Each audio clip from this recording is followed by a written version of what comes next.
Hello friend, welcome to my YouTube channel Spandan pathology. मैं doctor Nirmal आगे हम आपके सामने एक नए टॉपिक पे डिस्कस करने के लिए। आज का जो हमारा टॉपिक है जिसके ऊपर हम डिस्कस करने वाले हैं उस टॉपिक का नाम है how do you get A bacterial infection. How do you get A bacterial infection मतलब आपको जीवाणु संक्रमण कैसे होता है, जीवाणु संक्रमण किस किस रूट से आपके बॉडी में जा सकता है, बैक्टीरियल इन्फेक्शन कैसे होता है, इसके ऊपर हम लोग आज डिस्कस करने वाले हैं। तो how do you get A bacterial infection मतलब आपको जीवाणु संक्रमण बैक्टीरियल इन्फेक्शन कैसे होता है। तो आइए, पहला common ways you can get bacterial infection include मतलब जीवाणु संक्रमण होने के जो कॉमन तरीके हैं मतलब सामान्य तरीके हैं वह इस प्रकार है। Common ways you can get bacterial infection include मतलब जीवाणु संक्रमण होने के सामान्य तरीके इस प्रकार है, जैसे ईटिंग और ड्रिंकिंग कंटामिनेटेड फूड और वाटर। मतलब कि कंटामिनेटेड का मतलब होता है दूषित, मतलब दूषित तो भोजन या पानी खाने या पीने से। अगर कंटामिनेटेड वाटर आप पी रहे हैं या कंटामिनेटेड फूड अगर आप खा रहे हैं तो आपको बैक्टीरिया उसके थ्रू आपके बॉडी में इंटर कर सकता है, जा सकता है, जिससे आपको बैक्टीरियल इन्फेक्शन हो सकता है। पहला पॉइंट। दूसरा, ईटिंग और ड्रिंकिंग अनपास्चराइज्ड डेयरी प्रोडक्ट्स मतलब कि बिना पास्चराइज मतलब दूध वगैरह को हम क्या करते हैं, पास्चराइज करते हैं। स्टरलाइजेशन का एक प्रोसेस है जिसे हम पास्चराइजेशन बोलते हैं। तो ईटिंग और ड्रिंकिंग अनपास्चराइज्ड डेयरी प्रोडक्ट्स मतलब कि बिना पाश्चरीकृत डेयरी उत्पाद खाना या पीना, जैसे दूध हुआ या फिर पनीर वगैरह हुआ। तो दूध को प्रॉपर उबालना चाहिए। उबालने से क्या होता है, दूध के अंदर जो कीड़ा मतलब बैक्टीरिया रहता है वह मर जाता है। अगर हम बिना उबाले हुए दूध पिएंगे तो उसमें जो बैक्टीरिया है वह कंटामिनेटेड हो जाएगा, मतलब हमारे बॉडी में इंटर कर जाएगा, फिर हमारे बॉडी के अंदर वह बैक्टीरियल इन्फेक्शन कहलाएगा। नेक्स्ट है antibiotics use which can kill the good bacteria that usually fight off bad bacteria। Antibiotics का उपयोग करने से भी हमें बैक्टीरियल इन्फेक्शन हो सकता है। कैसे? एंटीबायोटिक्स का तो मतलब होता है बैक्टीरिया को मारना, लेकिन एंटीबायोटिक्स का यूज करने से भी हमें बैक्टीरियल इन्फेक्शन हो सकता है इस प्रकार से कि जो हमारे बॉडी के अंदर अच्छे बैक्टीरिया है, गुड बैक्टीरिया है, वह एंटीबायोटिक्स वह अच्छे बैक्टीरिया को क्या करता है, मार देता है। हमारे बॉडी के जो अच्छे बैक्टीरिया है उसको मार सकता है, मार देता है। और जो आमतौर पर जो हमारी बॉडी के गुड बैक्टीरिया है, खराब बैक्टीरिया से लड़ते हैं, हमारे बॉडी में जो इन्फेक्शन पैदा करने वाले खराब बैक्टीरिया रहते हैं हमारे बॉडी में, देखिए ऑलरेडी इंटेस्टाइन में हमें प्रेजेंट रहता है गुड बैक्टीरिया जो हमारे चाहिए, हमारे बॉडी को चाहिए, जिसे हम गुड बैक्टीरिया बोलते हैं।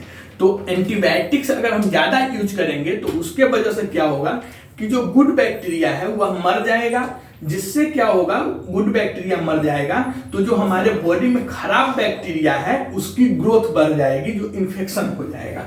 तो इसके लिए गुड बैक्टीरिया को एंटीबायोटिक्स ज्यादा यूज करने से गुड बैक्टीरिया मर जाते हैं और खराब बैक्टीरिया पावरफुल हो जाते हैं, जिससे इन्फेक्शन ज्यादा हो जाता है।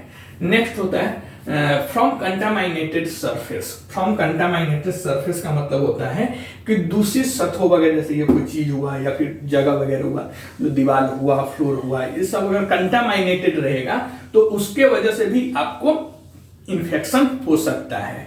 नेक्स्ट होता है from other people. From other people through coughing और क्लोज कॉन्टेक्ट मतलब कि अन्य लोगों से भी हमें बैक्टीरियल इन्फेक्शन हो सकते हैं। और मेनली अन्य लोगों से कब होते हैं, जब खांसने या उनके निकट संपर्क में हम जाएंगे तब उसके वजह से हमें बैक्टीरियल इन्फेक्शन हो सकता है। जैसे काफी मतलब खांस रहा है, अगर किसी को बैक्टीरियल इन्फेक्शन हुआ है, टीबी हुआ है, गांव साइड में देखिए अगर घर में या अगल बगल में किसी को टीबी होता था तो उसके आसपास जाने के लिए नहीं बोलते थे हम लोग को। हमारे जो मम्मी पापा दादा दादी रहते हैं वह नहीं बोलते हैं अगर किसी को टीबी हुआ है तो उसके आसपास जाने के लिए। कारण क्या है कि जो बैक्टीरियल इन्फेक्शन है वह टीबी करता है। टीबी जो है वह भी एक बैक्टीरियल इन्फेक्शन है। तो बैक्टीरियल इन्फेक्शन जो फैलता है वो एक आदमी से दूसरे आदमी में होता है। वह एक कारण में यह भी कारण आता है कि अगर हम किसी को बैक्टीरियल इन्फेक्शन हुआ है उसके निकट में जाके रहेंगे या फिर वो खांस रहा है, वैसे बिना हाथ रखे हुए, बिना रुमाल रखे हुए नाक पे अगर वो खांस रहा है तो उसके मुंह से जो खांसने के साथ जो एयर बॉन्स निकलेंगे उसके थ्रू जब हम इनहेल करेंगे तो हमारे बॉडी में चला जाएगा, तो इस ढंग से भी वह इन्फेक्शन एक दूसरे आदमी में फैलता है। तो इसके लिए from other people through coughing और क्लोज कॉन्टेक्ट। नेक्स्ट है from getting contaminated water into your lungs, that is called as aspirating. मतलब कि आपके फेफड़े में मतलब लंग्स में दूषित पानी जाने से भी आपको बैक्टीरियल इन्फेक्शन आ सकता है। मतलब from getting contaminated water into your lungs, आपके फेफड़ा में दूषित पानी जाने से भी, जिसे हम एस्पायरेटिंग बोलते हैं, उससे भी आपको बैक्टीरियल इन्फेक्शन हो सकता है। नेक्स्ट होता है थ्रू ओरल, एनल और वेजिनल सेक्स। मतलब कि मौखिक, गुदा या योनि सेक्स के माध्यम से भी बैक्टीरियल इन्फेक्शन एक इंसान से दूसरे इंसान में फैल सकता है। नेक्स्ट होता है थ्रू कंटामिनेटेड डॉट, that is also called as soil.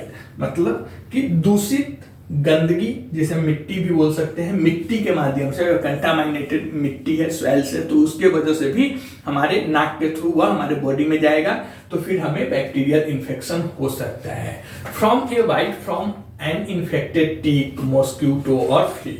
मतलब संक्रमित टिक, मच्छर या टिश्यू के काटने से भी आपको बैक्टीरियल इन्फेक्शन हो सकता है। नेक्स्ट फ्रॉम अ सर्जरी और इंट्यूबेशन। इंट्यूबेशन मतलब ट्यूब इन योर थ्रोट। मतलब कि सर्जरी या इंट्यूबेशन के थ्रू भी आपको बैक्टीरियल इन्फेक्शन हो सकता है।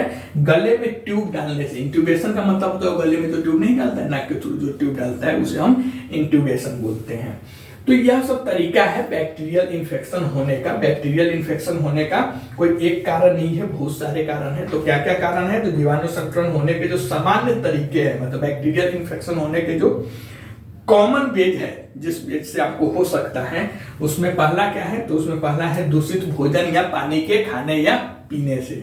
दूसरा है बिना पाचनीकृत, मतलब बिना उबाले हुए दूध या दूध से बनी हुई चीज को यूज करने से। नेक्स्ट है कि बिना डॉक्टर से एडवाइस लिए हुए या बिना जानकारी के अगर आप एंटीबायोटिक्स यूज कर रहे हैं या एंटीबायोटिक्स का ज्यादा यूज कर रहे हैं। गांव साइड में जाएंगे, जो झोला सा डॉक्टर रहते हैं, उनको कुछ मालूम नहीं रहता है। फीवर हुआ फिर भी एंटीबायोटिक, सर दर्द कर रहा है उसमें भी एंटीबायोटिक, पेट में दर्द हो रहा है उसमें भी एंटीबायोटिक। तो यह ऐसी प्रैक्टिस नहीं करना चाहिए, क्योंकि एंटीबायोटिक्स कहाँ यूज करना है यह पहले मालूम होना चाहिए डॉक्टर को। जो झोला छाप डॉक्टर गांव साइड में रहते हैं उनको पहले मालूम होना चाहिए कि एंटीबायोटिक्स हमें किस कंडीशन में यूज करना है।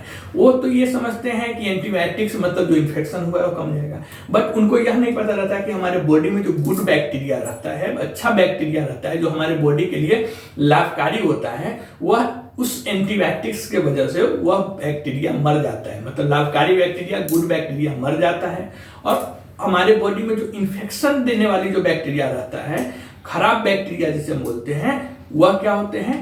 बढ़ जाते हैं। कैसे? तो एंटीबायोटिक क्या करता है? जो गुड बैक्टीरिया रहता है उसको मार देता है, और जो बैड बैक्टीरिया रहता है, अगर गुड बैक्टीरिया मर गया तो जो बैड बैक्टीरिया है उससे वो लड़ाई नहीं कर पाता है, रोक नहीं पाता है उसको।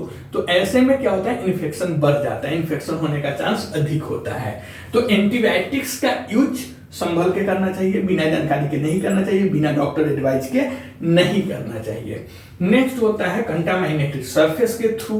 उसके बाद होता है अन्य लोगों से, जिसको अगर इन्फेक्टेड पर्सन है, जिसको इन्फेक्शन हुआ है, वो अगर खांस रहा है या उसके निकट अब बैठे हुए हैं, तो थोड़ा सावधानी से मास्क वगैरह यूज करके आप बैठ सकते हैं। ऐसा नहीं कि घर में किसी को हो तो उसके पास आप नहीं बैठ सकते हैं, बट जो इन्फेक्टेड पर्सन है उसको भी और आप भी थोड़ा केयरफुली रहे, मास्क वगैरह यूज करें, हाथ को धोए, यह सब करें। नेक्स्ट होता है from getting contaminated water into your lungs. मतलब आपके फेफड़े में दूषित पानी जमने से, दूषित पानी जाने से, जिसे हम एस्पायरेटिंग बोलते हैं। एंड थ्रू ओरल, एनल और वेजिनल सेक्स। मतलब मौखिक, गुदा या योनि सेक्स के माध्यम से भी आपको, योनि सेक्स के माध्यम से भी बैक्टीरियल इन्फेक्शन हो सकता है। उसके बाद जो कंटामिनेटेड दूषित मिट्टी वगैरह है उसके थ्रू आपको बैक्टीरियल इन्फेक्शन हो सकता है। फिर उसके बाद संक्रमित मच्छर, टिक, पिस्सू के काटने से भी आपको बैक्टीरियल इन्फेक्शन हो सकता है। इंट्यूबेशन, सर्जरी के माध्यम से भी आपको बैक्टीरियल इन्फेक्शन हो सकता है। तो बैक्टीरियल इन्फेक्शन होने का कोई एक कारण नहीं, बहुत सारे कारण है। आपने देखा यहाँ पे हमने सबके बारे में डिस्कस भी किया। आप कमेंट करके बताइए कि वीडियो आपको कैसा लगा। अगर यह वीडियो आपको अच्छा लगता है तो प्लीज इस चैनल को सब्सक्राइब कीजिए, लाइक कीजिए, शेयर कीजिए। मिलते हैं एक नए वीडियो पे डिस्कस करते हुए, तब तक के लिए थैंक यू।